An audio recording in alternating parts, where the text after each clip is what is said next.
Hello and welcome to episode 543 of the official EstablishTheRun.com podcast. My name is Adam Levitan, as always, joined by Evan Silva. And today we have a very, very special guest.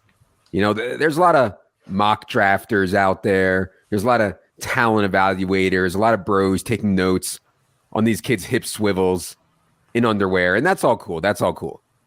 What matters, though, what actually matters, of course, is winning money. And that's why our favorite part, or at least my favorite part of the draft process, is NFL draft props. And in my opinion, our own Anthony Amico is the king of those NFL draft prop streets. Amico, it's a great time of year. How's it going, buddy? It's going good, man. Happy to be here. Love talking props with you guys. And things are starting to heat up finally. So let's rock and roll. Things are starting to heat up. Draft will start the final week of April. I believe April 27th is round one. We're recording this here on April 5th. Evan, how's it going? Yeah, and what would an Establish the Run podcast be without a spreadsheet socialist? So thanks for jumping on board, Amico, and I can't wait to pick your brain. We're still a little far out. I mean, a lot of guesswork going in. Someone asked a really good question when you posted about the podcast, Adam. I can't remember if you were going to add that, but should we be looking at long shots right now primarily? I think that was a really good question. And my lean would probably be yes. I mean, I don't have any good information right now. I definitely will get information as we move closer. But I would be looking at longer shots right now. Yeah. And the idea is that this far away from the draft, there's more uncertainty, right? And like more information is going to come out. We've seen an incredible run over the last few drafts, NFL, NBA, NHL, of guys coming from way back to be the number one pick. Now, we'll talk about that here in a second, but we will see. It's always something to be aware of this early. On today's show, we are going to take a first look at the draft prop market. We'll likely do another one of these episodes when the draft gets closer. Today, we're going to go through the initial prices, how the market's moved to date, things to look at right now. Before we get into it, important note if you're listening to this, we are discussing and maybe releasing some more draft props for free this year. We're releasing them for free, but you must be in our Discord. Our Discord is exclusive to people who have an active Established Run subscription.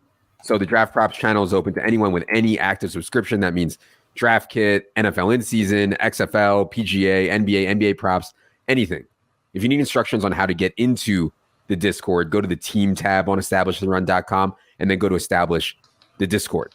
Also, reminder that best ball season never stops. Our friends at Underdog have launched a Superflex best ball tournament. Lot of interesting strategies people are figuring out on the fly. Highly recommend you tune into Herzig's live streams on our YouTube if you're playing that stuff. Really, really interesting strategy around the Superflex on Underdog. If you don't have an Underdog account yet, you can pick them on there in a lot of states. And you can, of course, do all of the best ball drafts. Get ready for the season. Promo code ETR at UnderdogFantasy.com for a matching sign-up bonus up to $100. That's promo code ETR at UnderdogFantasy.com. All right, boys, number one overall pick. Everybody seems to think it's a done deal. And we've heard this a lot last year. This year maybe feels more solid than years past, Amico. I don't know. CJ Stroud is up to minus 300 in a lot of spots. And by the way, before you guys go out there and bet anything in the draft, this is Evan, cover your ears. Please, I'm begging you to shop for the best price. There are some crazy disparities in price out there in a lot of this stuff. I'm going to refer mostly to DraftKings because, frankly, I have that up and they have the largest menu right now. It's obviously can be hard to get action on DraftKings, but we are referring to DraftKings prices here. Anyways, CJ Stroud minus 300 to be the number one overall pick. Amico, are you as certain as the market is right now that CJ Stroud is the guy at the top? No, I mean, I think that the Panthers are doing a pretty good job here of keeping things close to the vest. A lot of the action we saw on that price had a lot to do with, some comments that Josh McCown, now their quarterbacks coach, had made when he was working with Underdog. I think a lot of people have kind of just assumed that Frank Reich is not going to take a shorter quarterback. So there's a lot of assumptions, I think, going into this. What we do know is that a lot of the experts across the industry have Bryce Young as QB1 in their rankings. So, I think it's actually pretty close probably between those two guys. We're only a couple years removed from, Niners trading up and they believe it's for Mac. We believe it's for Mac Jones. And then the card comes in and it's Trey Lance. So I think, the NFL definitely incentivizes these teams not to talk about it. The ratings have been down. Like, I don't think that they want to leak this pick, and I don't think that they have. So I'm still keeping an open mind here, I would say, with the first selection. Yeah, I'm hopeful that it's still wide open all the way down to Will Levis, and Anthony Richardson, because there were some really long shot prices available on those guys. Evan, I know you got the 30-1. I have the 30-1 also on Anthony Richardson. Seems like that ship has sailed, or at least in the market now. Evan, do you think there's any chance that it's not one of CJ Stroud or Bryce Young at number 1? I would say that there's definitely a chance that it's not Stroud or Bryce Young. It's just think you have to think about it probabilistically, and it's probably just a very low percentage. But I think, all of a sudden it just shoots us right into the conversation of doing the exact orders bets at the top. We've had a lot of success doing this, by the way. I mean, it was last year or the year before, I think. Yeah, we rocked it. I mean, I think we got the first 5. And then last year, the key was Derek Stingley at number 3 to the Texans. But nailing those exact orders, I mean, that's how you can really. I mean, that's like playing a GPP almost. Like you can really multiply your bet.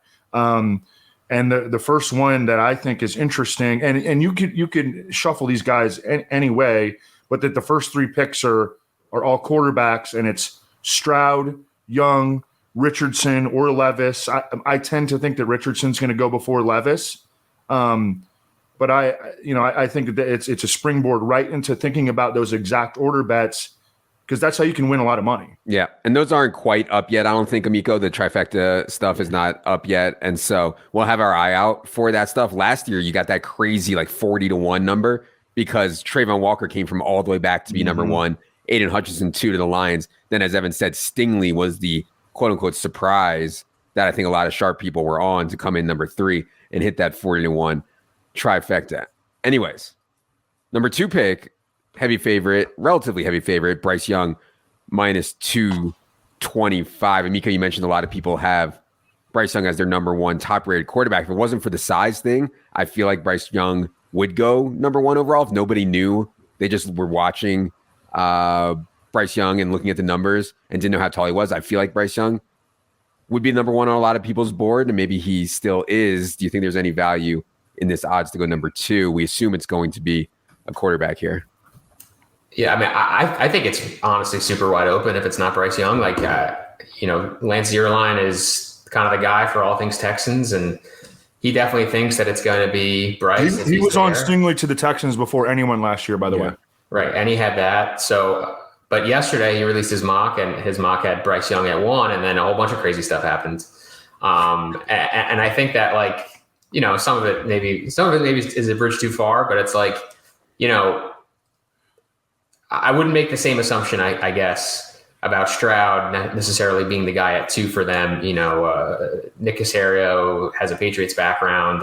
Those guys, I think, typically are willing to go in different directions. He could be into Will Levis. He could be into Anthony Richardson. Neither of those things would surprise me. And it wouldn't I would be surprised, but I guess I wouldn't be completely blown away if what he projected yesterday happened and they went defense at 2, just because of the background of the head coach and some of the alignment with alma maters and stuff like that. So yeah, I think Houston is actually very tough to figure out. That Kenyon Green pick last year was a huge surprise by them. I don't think that they necessarily adhere to positional value like a lot of other teams.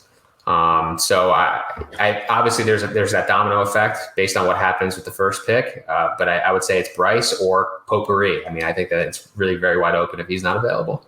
See, I think it would be really bad for Houston not to take quarterback here. And I think it's a very strong quarterback class. You cannot count on picking number 2 in a strong quarterback class very often. I think they need to take a swing on quarterback. If you're not convinced that it's CJ Stroud or Bryce Young, maybe there's some options there, but prices are getting pretty short there. I don't know, Evan. I mean, I think it would be crazy for Houston to go back for another season with Davis Mills, but any thoughts on number 2?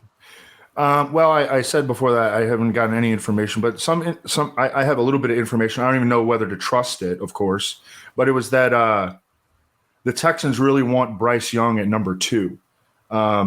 So in this scenario where Bryce Young goes number 1, then it becomes a wild card potentially at number 2. The Texans internally love Bryce Young. They love his character.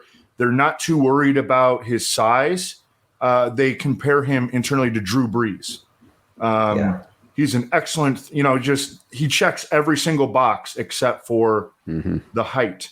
And so if that information is correct, which I don't know if it is, okay, but that's just what I've heard, then if the Panthers were to take Bryce Young number 1, then we could see a wild card situation. And I suppose it's possible that Lance has heard the same thing that I heard, that, the Texans aren't beholden to taking a court. They really want Bryce Young. And if he doesn't follow them, then they become a wild card. If they go defense, the assumption is that it would be Will Anderson. Will Anderson is a big dog to go number 2, but Will Anderson is the second choice to go number 3 at plus 300. Of course, the pass rusher out of Alabama, incredibly productive. But as Evan said, Anthony Richardson is way more likely, at least in the betting market, to go number 3 than Will Levis. Anthony Richardson minus 160 to go 3rd. Will Levis 7-1 to go 3rd. It seems like a bit of overconfidence there in the market to me, Amico, in this Levis versus Anthony Richardson conversation. What do you think about that? And thoughts on odds to go number 3 currently held by the Arizona Cardinals? Yeah, and with respect to the quarterbacks, this is reflected in their matchup also. Richardson's over a minus 200 favorite head-to-head with Levis. It could be a little bit of overconfidence. I would say that at this juncture, unless you believe that the Texans prefer Levis to Richardson, and if Bryce Young goes 1, that they would take Levis at 2, which I actually do think is in play. I think that if we pass those 2 teams and both of those quarterbacks are on the board, I do think that Richardson is rightfully a heavy favorite. Obviously has the measurables, the upside in terms of the rushing and all that stuff. But most of the conversation that's been around Will Levis over the last, week and a half has been with him falling a little bit further down the board. Now, Daniel Jeremiah, I think, has been pretty adamant about the fact that all 4 of these guys are going to end up going high at the end of the day, top 10, top 7 even. But it does seem, if you're just kind of piecing together what's out there right now, it does seem that Levis is the one that's falling a little bit further down the board, and that Richardson would actually be a bit of a commodity with Arizona potentially trading out of that 3rd pick. Right. And the assumption, of course, is that Arizona either takes Will Anderson or trades out, and probably more likely to trade out so somebody can come up and get their quarterback. Evan, any thoughts on predicting trades here into Arizona's spot at number 3?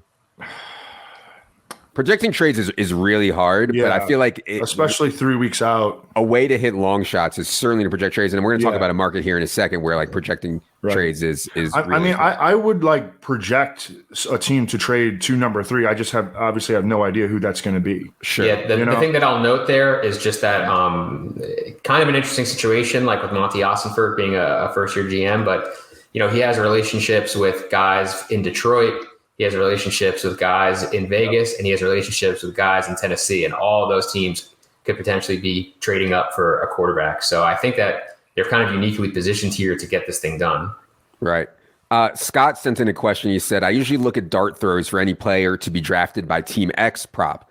And then he says, does Will Levis eat enough kneecaps for the Lions at number 6 for him to be a destination there? I think, and I talked about this on a video we did, which you can probably find on our very prestigious TikTok or Instagram. But I do think that the Lions should be taking swings at quarterback. It's going to be really hard to win in the NFL, given the state of how top-heavy quarterback is without having an elite option. I don't think Jared Goff can be that. And so I like the idea of the Lions taking a quarterback. I don't know if they'll do it. But generally speaking, these player-to-team props, you can get insanely long prices. And a lot of them, the longest ones you can get, is if you project a trade. In other words, Patriots trade up to number 3 and take Anthony Richardson or something crazy like that. You can get insane long shots on that stuff. So yes, I think there is value and reason to look at the player to X team markets. Evan, any thoughts on the Lions taking a quarterback possibly? They hold the number 6 pick in this draft. See, to me,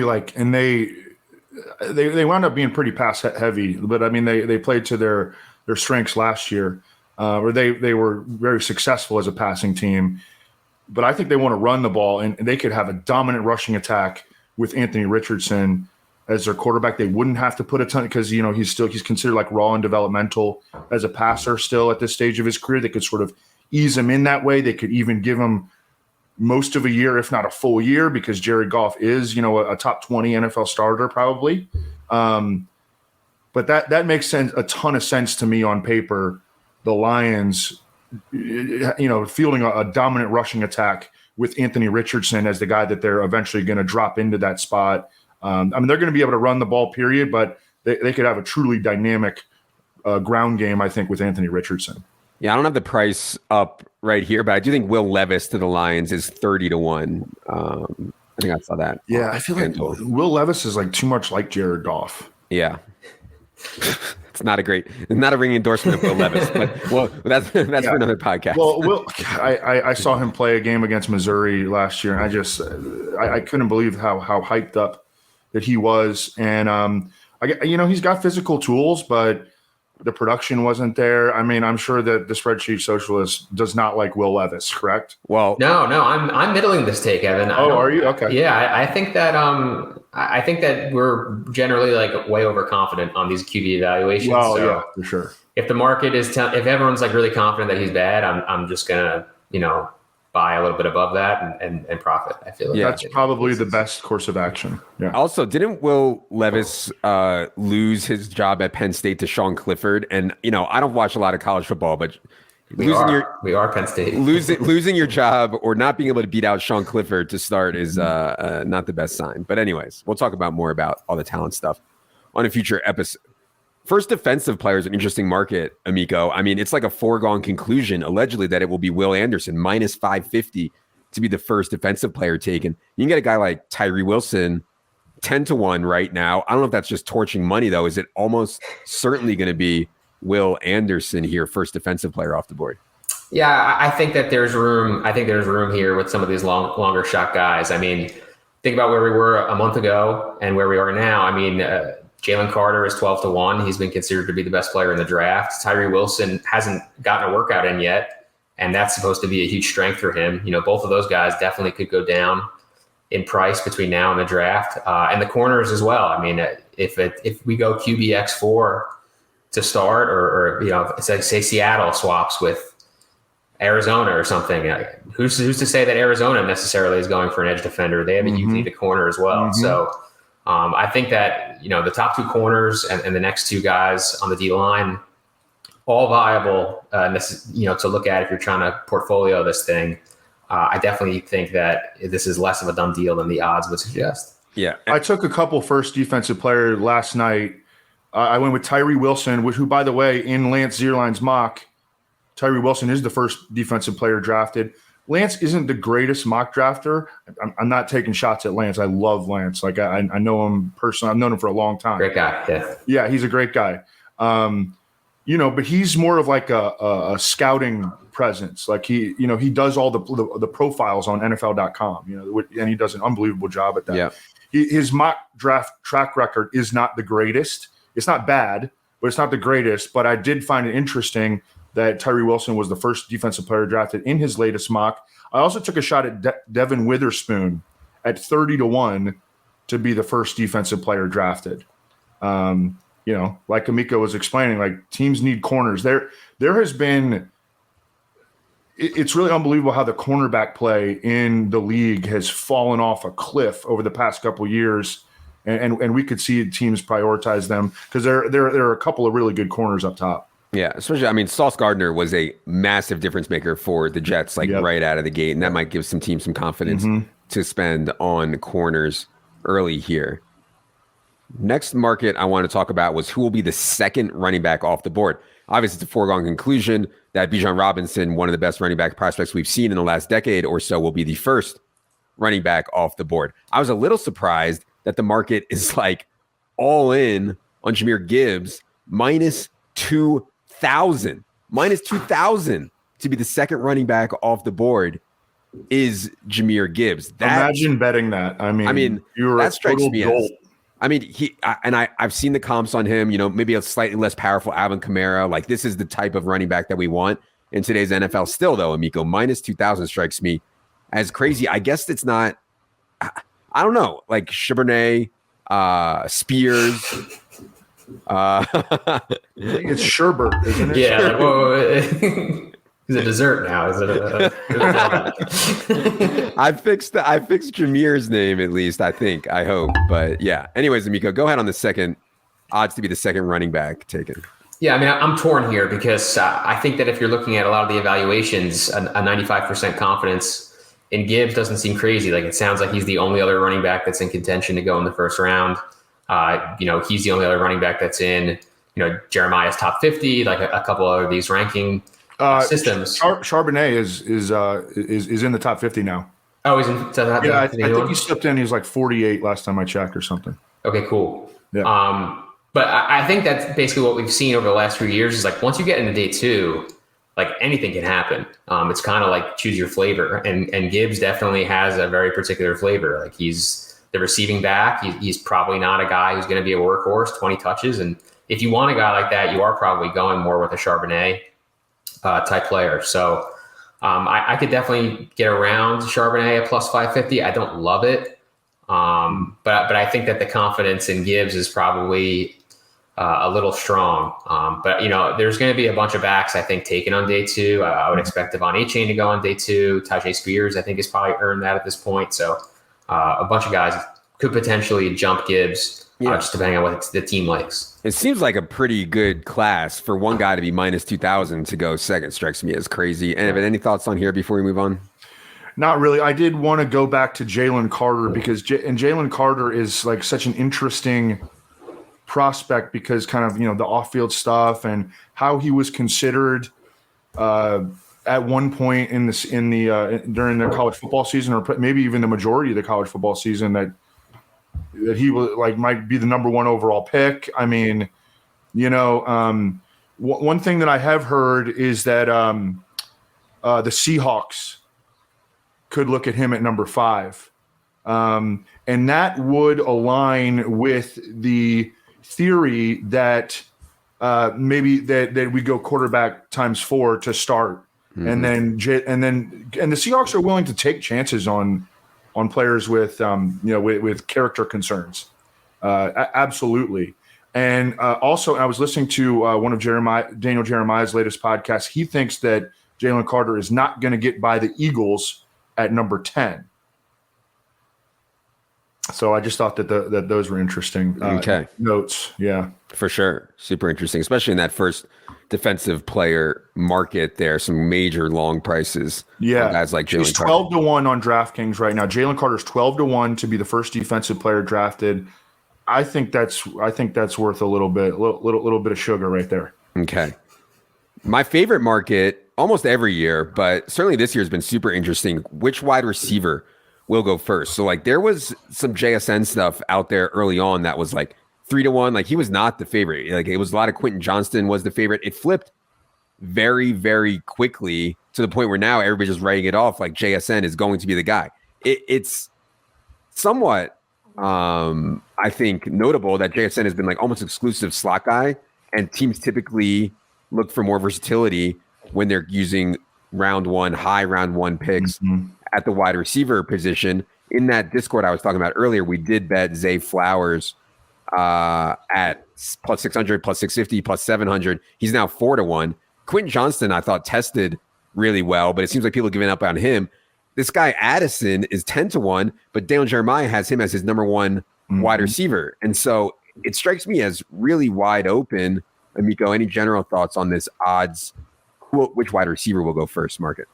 Yeah, I think this is where you get into trouble betting on the draft, is when you start imprinting your personal evaluations of the players onto where they're going to be selected. And I think that a lot of people feel that, Jackson Smith and Jigba is the best receiver. I mean, certainly the Fantasy Bros, he's the highest in like our dynasty rankings, for example. But that's not how we make money. We make money based on how these teams do it. And if you look at slot rates, I tweeted about this last night. No one with Jackson Smith and Jigba's slot rate has gone in the top 15 at receiver. Now, it's not a very good draft class overall. And he was also hurt like for almost all this past season. Right. And he barely played this year. So, yeah, to me, it's difficult to have that level of confidence in him. I mean, first of all, find a team that's taking a receiver that high. A lot of people say the Titans. I mean, I don't know. Ron Carthon doesn't really strike me as a guy that would take receivers when he's talking about not playing Golden State Warriors football or whatever.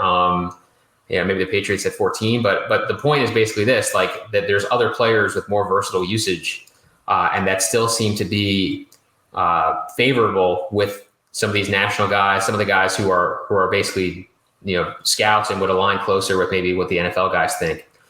So I think the JSN market is out of control. At current prices, I definitely like Addison the best at 10-1. I mean, and like you said, he's number one on Jeremiah's list. He's played at 2 different schools and had good production. He only played in the slot like 20 or 25% of the time last year at USC. So he's kind of displayed that he can maybe play outside a la Devontae Smith.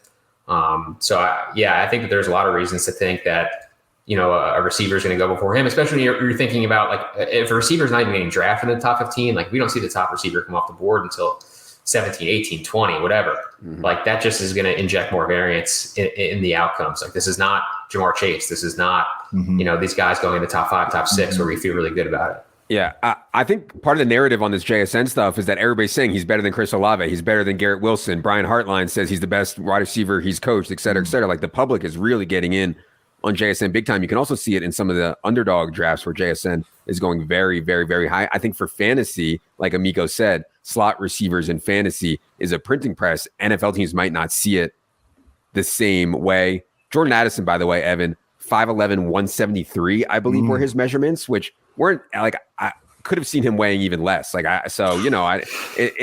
the recent success of like Devontae Smith and Marquise Brown, like I think helps guys like this. Any thoughts on the wide receiver market? Yes. The first thing I think that we should think about when we try to go through and look at the receivers and try to figure out who could go earlier than expected are guys that can run. Because that's what's been happening. You go back to John Ross a couple years ago, no one expected Jalen Waddle to go number 6 overall. And then last year, Jamison Williams, who's coming up ACL, went 12th. Olave, I think, went a little bit earlier than expected. He went 11th overall. Even Henry Ruggs, yeah. So these speed receivers, teams can fall in love with them. I don't think that that's Jackson Smith in Jigba, but I think that like Jalen Hyatt is kind of interesting. Someone mentioned him too when you brought up that we're going to do this podcast, Adam. That someone took him at 22-1 to be the first wide receiver drafted. See, that makes sense to me as a long shot right now. Again, I don't think it's going to happen, but I think from a probability standpoint, where we stand right now, this dude can absolutely fly. He played a lot in the slot, but he was like a vertical slot receiver, which kind of reminds me of Jalen Waddle, who again went number 6 overall, and Henry Ruggs actually as well. But that's kind of what I would be looking for if I'm looking for a wide receiver in particular to really outkick his projected draft slot. When people are thinking about long shots or even regular bets, I'd encourage people to convert the money line to probability. In other words, like Jalen Hyatt is 22-1 or whatever the best price is. If it's 22-1, well, you only need to be right like 5 or 6% of the time for it to be a good bet. Now, you're going to lose a lot of the time, but it can still be a plus EV bet because, again, only 5 or 6% of the time you need Jalen Hyatt to go first. Amico, do you think Jalen Hyatt has a 5 or 6% chance to go number 1, to be the first wide receiver off the board? Yeah, it might be exactly that small. I mean, he's another guy that seems to be kind of moving in the wrong direction. Didn't run quite as fast as people wanted to at the combine. Only 4.4. I mean, still very fast. And I think the offense that he's coming from in Tennessee has gotten a lot of negative publicity as being very gimmicky. They play very wide splits and they let Hyatt just get the best matchup and run through the middle of the field. So he seems to be kind of traversing down, but there's plenty of guys who are faster than Jackson Smith and Jigba. I mean, it's not really like necessarily a difficult task. One thing that stood out to me, I know we already mentioned that Jeremiah has Jordan Addison as the number 1 receiver. It's not it's not even very close. He has, this is not, Jeremiah just put out a new top 50 today, But in his previous top 50, he had Jordan Addison as the number 9 overall player and then no other receivers until number 23. He's got him as the number 1 receiver by a wide margin. Yeah. Jeremiah's more plugged in than anybody. We've talked about it. He's been offered GM jobs, turned them down. He's got a better gig, just hanging out, going to Padres games and calling the Chargers and, doing his NFL Network stuff. But like he's also like really good at making relationships. I mean, he's like everybody just loves the guy. Yeah. So they'll give him information. That really stuck out to me, not just that Jordan Addison is Daniel Jeremiah's number 1 receiver, but that he is by a large margin. Yeah. Okay. This tight end class, man, people are falling all over themselves to say this is the greatest tight end class in history. Results of round 1 tight ends in NFL history is not good at all. In fact, downright bad. And a lot of them happen to play well on their second contract, which is not great for the team that originally drafted them in round 1. Michael Mayer is currently the slight favorite. Dalton Kincaid is in there. Darnell Washington is in there. Seems like any of those 3 have a realistic path to being the number 1 tight end off the board. Amico, what do you think about the state of the odds to go first tight end market? Yeah, I think that my general approach towards this position right now is just to fade Michael Mayer. Again, this is like another situation where I think we probably like him the best for fantasy. I think that he's maybe the most complete of the tight ends, but these other 2 guys that are right after him in odds, I think, for the right team is going to come ahead of them. I mean, Dalton Kincaid, he's older, but he has gotten a lot of love throughout this process, again, especially from guys like Jeremiah, just for his ability as a pure pass catcher. I think that what we've seen over the years, that's what teams want to do. They want to get the mismatch against a linebacker or a safety. They're using these guys more as receivers, big receivers, than they are as true inline tight ends. And that's kind of what Kincaid's deal is. So, a team liking Kincaid ahead of Mayer, to me, would not surprise me. And I think actually it probably should be favored. That's a matchup you can bet directly if you don't want to, take the risk that a Darnell Washington comes in ahead of him. And honestly, Washington is a total freak show. I mean, this guy is like, he's tall, he's big, he's fast. I remember agile. That dude as a freshman. I was like, what is that out there? He's insane. He's a freak. Absolutely. So, he's a way better athlete than Michael Mayer is. And he's also a 3-year player. He's equally as young. So, yeah, I mean, I think there's a lot of paths here for Mayer to fail. I mean, if he were to become a sizable dog, I would definitely look back on it. But, right now. What does fail mean? What does fail mean? You mean like go later than expected? Yeah. Okay. Yeah. See, you're getting Michael Mayer is not going to fail. You're getting Evan riled up because you're just. He's a Mackey Award winner. I respect. No, he's not. He's not. He's a Notre Dame guy. About it. He's a Notre Dame guy. That's why Evan's getting all. Yeah, but Michael Mayer is really fucking good. Yeah, I mean, I think basically we entered the process with him being like an expected top 15 pick, and I think if the markets are kind of still leaning that way, I think he's more end of day 1. I mean, a couple of reports have him slipping into day 2. I don't think that's necessarily going to happen. Yeah. But he really didn't test very well at all athletically, and we've seen that matters a lot at this position. Yeah, shoot, what was his 3-cone? Do you know? I don't know offhand, but I just know he was a yellow guy on rats. He was not in the green. Yeah. He's like Todd Heap. The big comparison for him right now is Jason Witten. It stuck out to me that Jeremiah, in again not his latest top 50, but the one previous to that, he had Dalton Kincaid number 11 overall. That's really, really high for any tight end. I think it's interesting to note, like, just the complexion of the draft itself. Is this draft very good? Amico, do you think this is a good draft? No, I don't think so either. So maybe teams can talk themselves into these tight ends a little bit more. I mean, there's like, I think McShay said he had 6 tight ends in his top 62 or something like that. Maybe these tight ends, despite the fact that the rookie tight ends have just not really done much of anything, maybe these teams, because this draft is so weak, these teams will talk themselves into taking really good prospects at this position that usually takes a few years to mature. Yep. All right.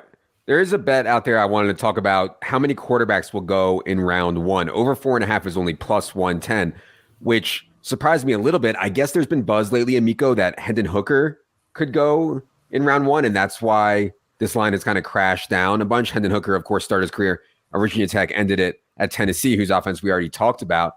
Seems like a lot of hype to get 5 quarterbacks in there. Obviously, we know 4 are going to go in round one, but you're almost solely depending on Hooker, I think, if you bet the over here. Any thoughts on this bet?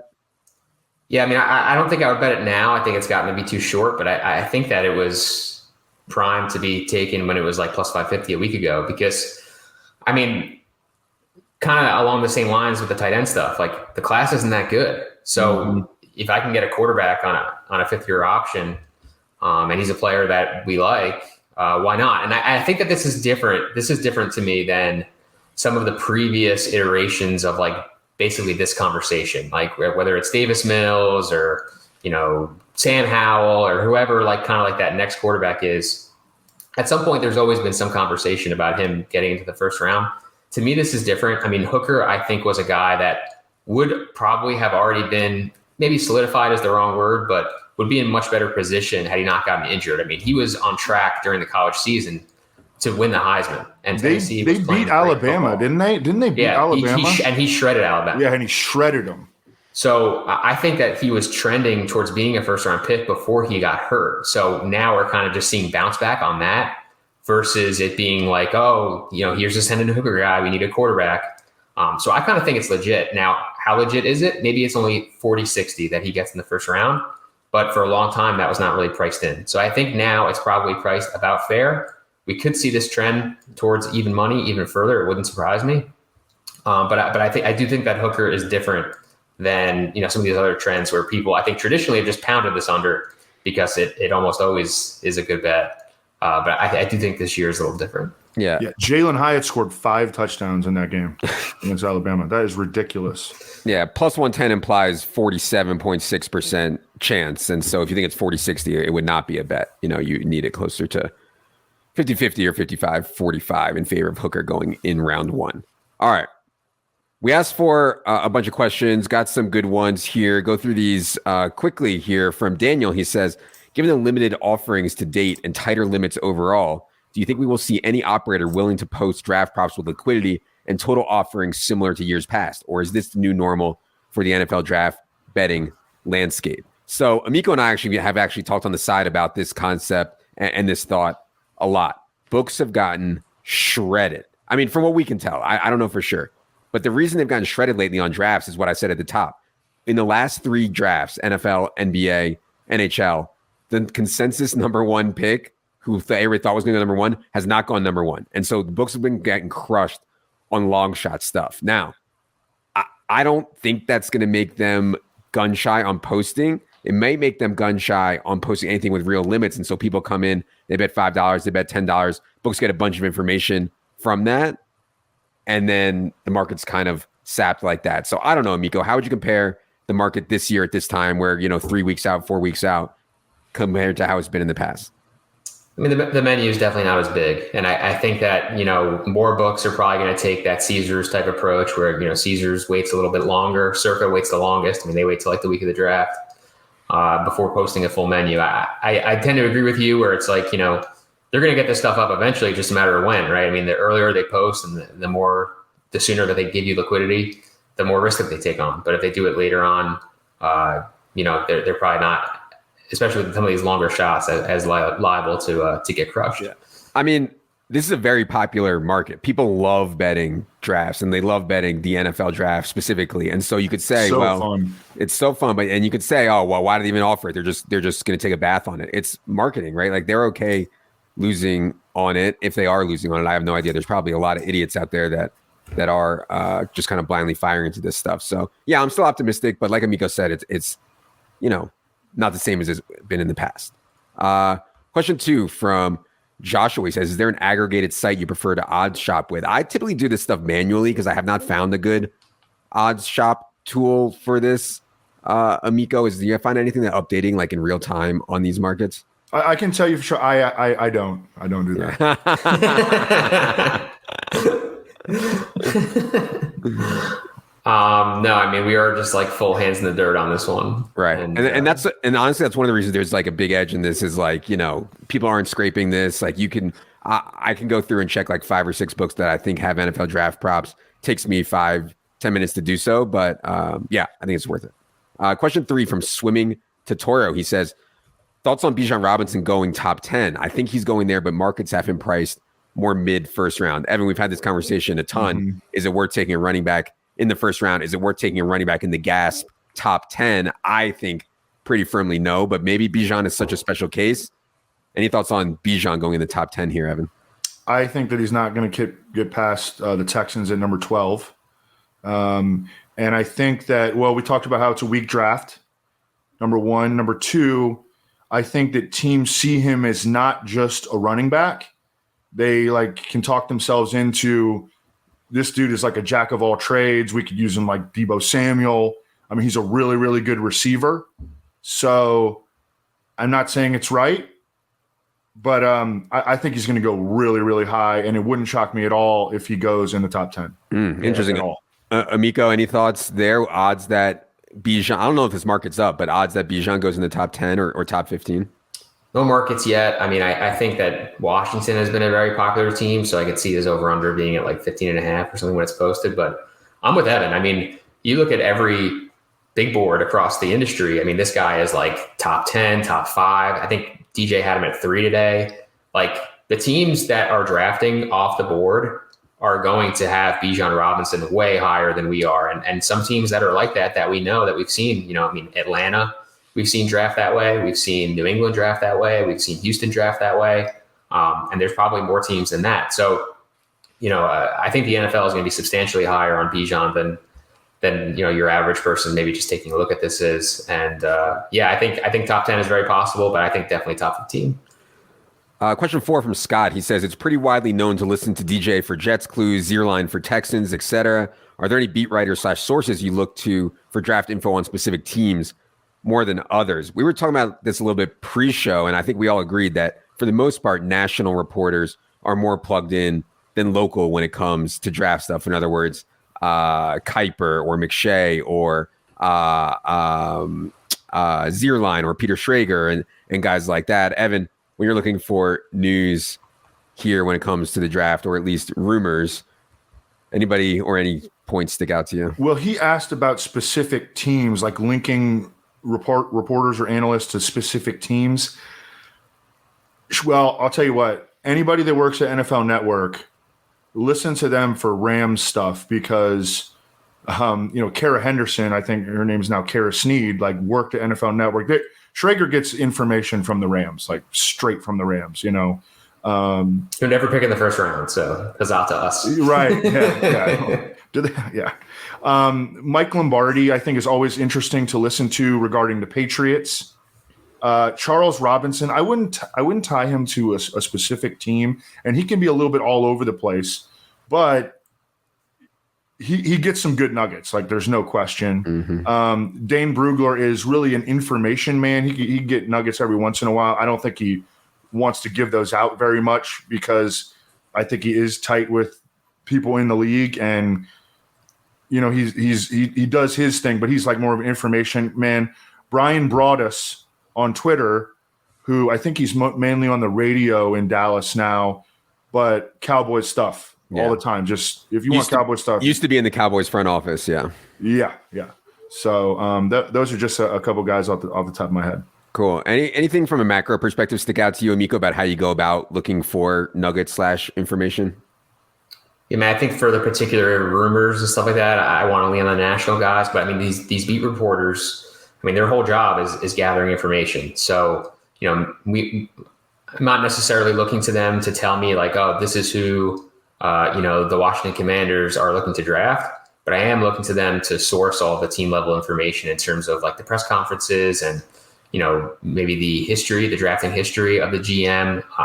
These beats are excellent at their jobs in terms of gathering all that information. And I think that makes it easy. So, I mean, I'm partial to most of the guys at The Athletic. But I think, there's tons of other great beat reporters out there that you can lean on. The beat writers, I totally agree with that take. The beat writers can actually lead you in the wrong direction a lot. There was somewhat infamously last year, and I'm not going to say his name, but one Jets beat writer was just adamant that the Jets were not going to take Sauce Gardner, and they took him. And he had these list of reasons why that wasn't going to happen, and it seemed like the information was good, and obviously it was horrible. It wouldn't even surprise me if the Jets were like, hey, let's mislead this guy. Yeah. But you got to be very wary of the beat writers and lean on the national guys for the draft. If I was a GM, I would be trying to get out there. If I liked Sauce Gardner, I'd be trying to get out there that I don't like Sauce Gardner. I mean, that's an absolute no-brainer. I mean, so yeah, I mean, absolute stone cold no-brainer there for sure. Okay, that is going to do it for this this initial look at the NFL draft prop markets as we sit here on April 5th, about 3.5 weeks ahead of the 2023 NFL draft. Amico, tell the people where they can find you on the Twitter machine. Yeah, at Amicsta. Very simple. We have a whole bunch of Dynasty stuff obviously coming there too, but we'll be tweeting about the draft and all that. So yeah. Amico's been crushing the rookie profile as far as if you want to get caught up quickly on who all these guys are ahead of drafts, go and find Amico's. You can find those all in the NFL tab up on the site. Be sure you're following at Evan Silva as well. Evan, have you got your Twitter blue set up yet? No. No, I don't know. I mean, are you going to do that? Neither have I. It's on my list of things to do, though. It's on my list. What do you have to do? Pay $8? Correct. I see everybody complaining about it. Yeah. It's $8, guys. Come on. It's a mess. Was it $8 a month? $8 a month. Okay. All right. We can do a whole other podcast on Twitter and the state of Twitter another time. I have many thoughts, but I can't share them now. This has already gone on long enough. For Amico, for Evan, for producer Luke, I am Adam. Good luck, everybody.